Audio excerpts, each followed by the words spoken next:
Hi all, Michelle Visser here on the Soully Rested channel. Please join me every Tuesday morning at 10 a.m. Eastern Time for another live chat here on my homestead.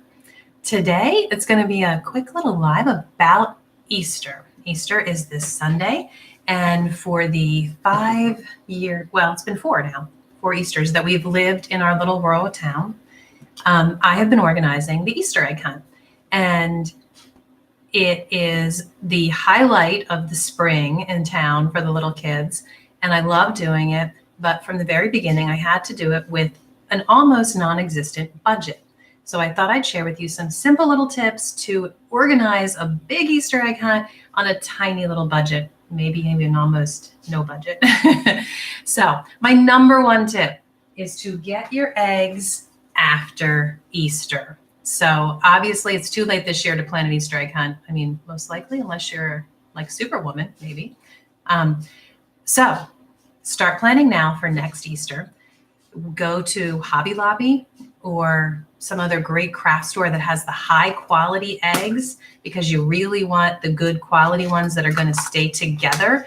The first year that I tried this, I tried to get the budget ones at the cheap stores, even the dollar store. And boy, did I regret it, because you toss the eggs to, hide it in the grass, and 80% of them crack open the second they hit a blade of grass. So then you have to bend down and put the candy back in and reclose the egg. And that takes like 8 hours instead of half an hour, right? So avoid the cheap eggs if possible, but go to the after Easter clearance, get the good stuff at 90% off, and we have 1,500 eggs. You can have 1,500 eggs for very minimal cost if you get it at clearance.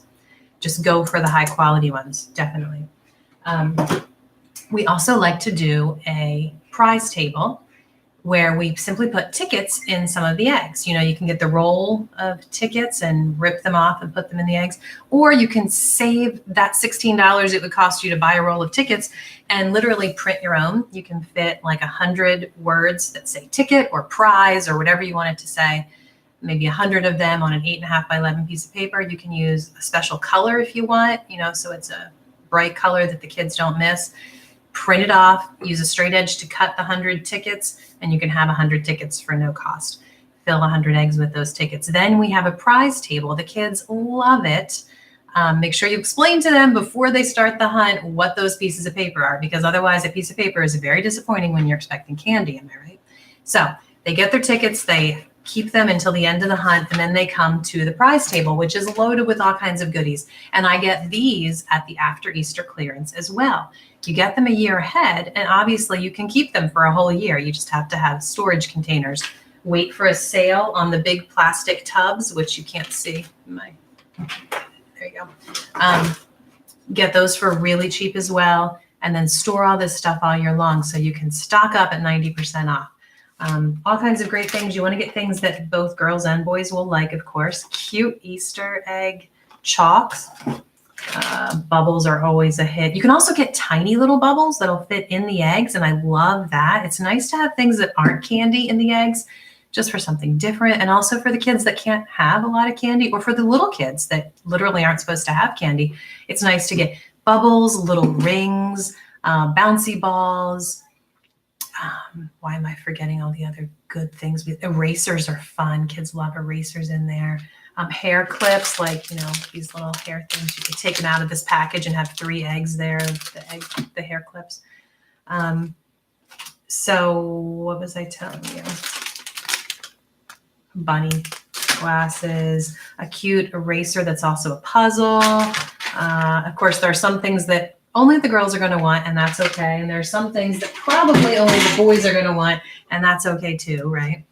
But all of these I got 90% off, so it cost almost nothing, and I have stored them away in our plastic tubs. But how cute. Stuffed animals are a huge hit. You can even get Easter decor. The girls especially love picking out a prize. Maybe it'll be for their room, or maybe it'll be for mom. It could be an Easter present for mom, right? If they pick it out at the egg hunt, paddle ball. I mean, even cute pillows. So I got a lot of these. I think I got at Walmart, most of them, but Hobby Lobby is a great place for stuff like this after Easter as well. So you stock up on that. And then I like to send something home with the families. Again, there's no cost involved because I will just print it out. I like to send home the resurrection cookie directions so that mom and dad can make the meringue cookies at home on Easter Eve. And have the Easter story as they're making the cookies, and then wake up Easter morning to the hollow cookie, like the hollow tomb or the empty tomb. So I'll put a link to that in the comments of the video, but that's a fun thing to send home with them. And make sure, big deal, if you want to save money on your Easter egg hunt, you want to make sure that the kids know before they even go out hunting that they have to return the eggs and leave them with you so you have them for next year. So it's simple to just put some of your empty boxes at different strategic places, some outside, some inside maybe, or by the door. So as they're emptying their eggs, they know where to take them and put the empty eggs and take the candy home with them. So that's my tips. Oh, and then to save money, okay, so I'll buy the eggs and all of the prize things at 90% off a year before. Oh, this is another great thing to put in eggs, balloons. I will ask for only one thing from our church who sponsors our community Easter egg hunt. I will ask everyone to simply donate a bag or two of candy. And because that's all I'm asking of them, everybody is eager to do it. Of course, I can't buy candy at clearance the year before and keep it, right?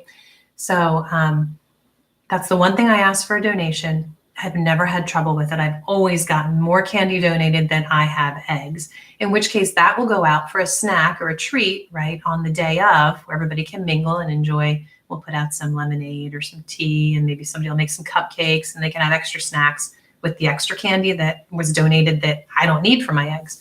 So since the candy's donated, and since I get the eggs and the prizes, and I print out my own tickets, and I get these at 90% off, literally I have never gone over $50 to $75 ever in a budget. And that will also include maybe buying some cupcakes the day of to, put out for snacks. So you can keep the price very minimal if you're willing to just invest a little bit of time ahead of time. And if you're willing to get a big container, maybe 4 or 5 of them, and have a place to store them all year long for your prizes and your empty eggs, you will be set, and you can have an amazing Easter egg hunt, big one for the town with very little cost. So I hope that helps. I hope it inspires you. Check out the resurrection cookie description in the comments or in the description of the video.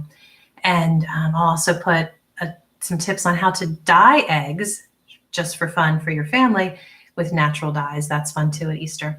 And please subscribe, because YouTube will not let me do lives on my phone now until I have 1,000 subscribers. So please subscribe. And ask a friend to subscribe because I really want to be able to do lives on my phone and go out to the garden in the spring, take you down to the pastures, and have some fun with weekly lives. But I can't do it until I have 1,000 subscribers. So help me out. Please subscribe and have a fantastic day in your neck of the woods.